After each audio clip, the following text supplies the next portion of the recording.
Gecikmemiz belediyenin sorumluluk alanından elektrik alamadığımız için olup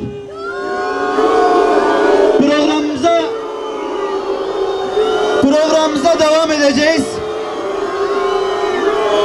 Sizlerden ricamız provokatif hareketlerden tüm kardeşlerimizin uzak durmasıdır. Sakın Allah'ı zalimlerin yaptıklarından habersiz sanma. Onları yalnızca gözlerin dehşetle belireceği bir güne ertelemektedir. İsrail'in güvenli bölge olduğunu iddia ederek masum sivilleri sürdüğü Gazze şeridinin Refah kenti dün gece katil Siyonist rejim tarafından tonlarca bomba kullanılarak büyük bir katliama daha sahne oldu.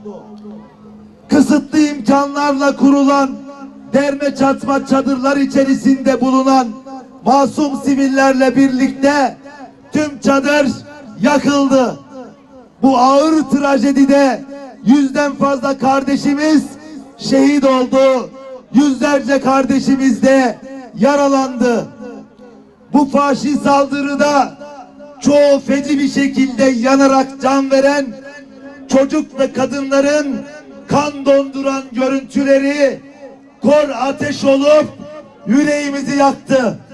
İşgalci Siyonist rejim insani değerlere ve uluslararası hukuka aykırı bir şekilde sivillerin yaşam hakkını her türden kuralın ihlal edildiği, her ayrıntısı planlı bir vahşet olacak şekilde gerçekleştirdi.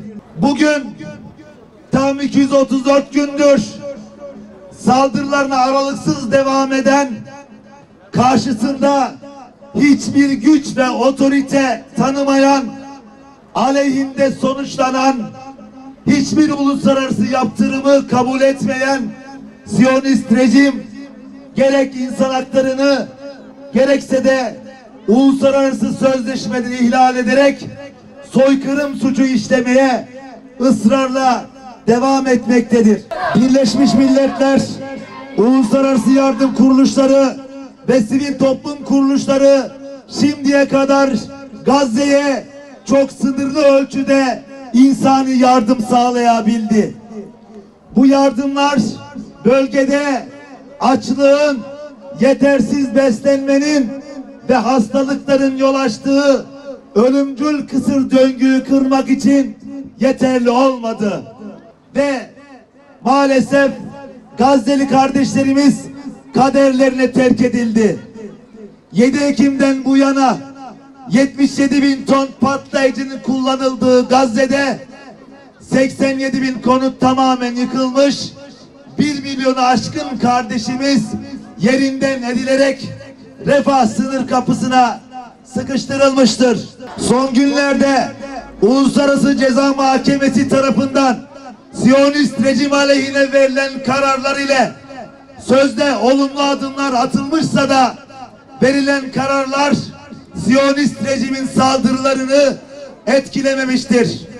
Hatta Uluslararası Ceza Mahkemesi Başsavcısının Filistinlilere yönelik insanlık suçu işledikleri gerekçesiyle işgal rejimi başbakanı ve savunma bakanı hakkındaki tutuklama talebini Hamas'ın Gazze sorumlusu Yahya Sinvar, Filistin direnişinin genel komutanı Muhammed Deyf ve Hamas siyasi büro başkanı İsmail Haniye hakkındaki tutuklama talebiyle dengelemesi, mazlumu zalimle eş gören adaletsizliğin, hukuksuzluğun en dik alasıdır.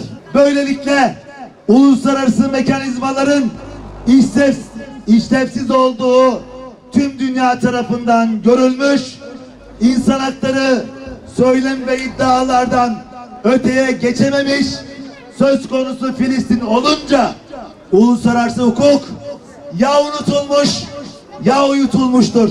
Gazze'de İsrail nefretinin hüküm sürdüğü büyük bir vahşet var. Gazze'de İsrail nefretinin hüküm sürdüğü büyük bir vahşet var. Büyük bir yıkım var. Büyük bir kıyım var. Tüm bu yoksulluklar içerisinde ümmetin izzetini kuşanan, topraklarını savunan, insanlığın onurunu sırtlanan direniş gruplarının mücadelesini kendimizden utanarak takdirle izliyoruz. Direnişin aziz evlatlarının mücadelesini canı gönülden kutluyoruz. Şehadetlerini tebrik ediyoruz.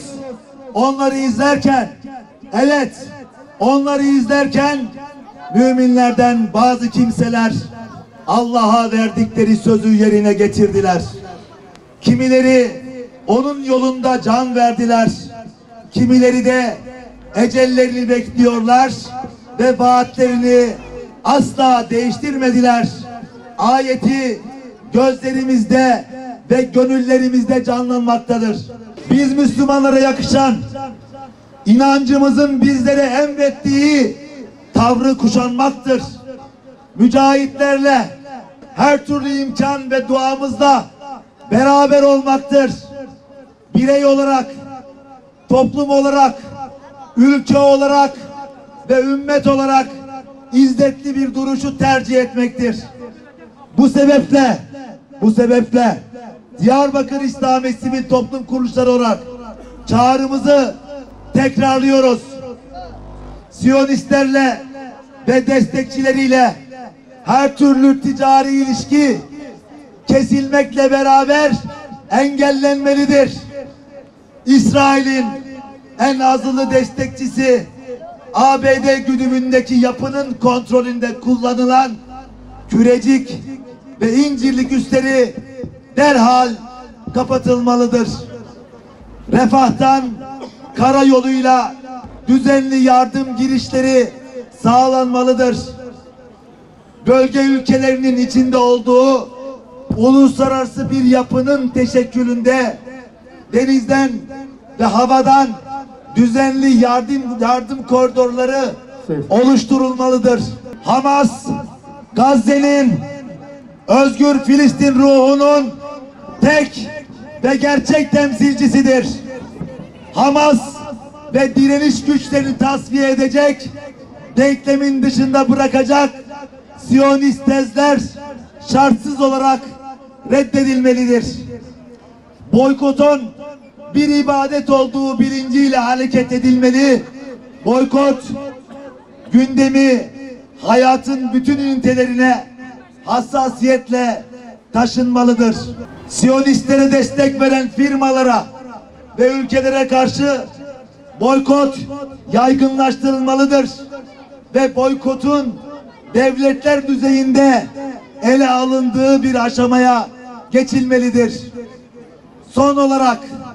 Son olarak alanlar boş bırakılmamalı. Eylem sahaları ve başlıkları çeşitlendirilerek direnişe destek vermeye devam olunmalıdır. Ve burada hep birlikte haykıralım. Hep birlikte lütfen Allah rızası için hançerinizi yırtana kadar, avazınızın çıktığı kadar bağıralım. Direniş hareketlerine selam olsun. Şehit İzzettin El-Kassam'a selam olsun. Şeyh Ahmet Yasin'e selam olsun. Selam olsun. Şehit Abdülaziz Rantisi'ye selam olsun. Selam olsun.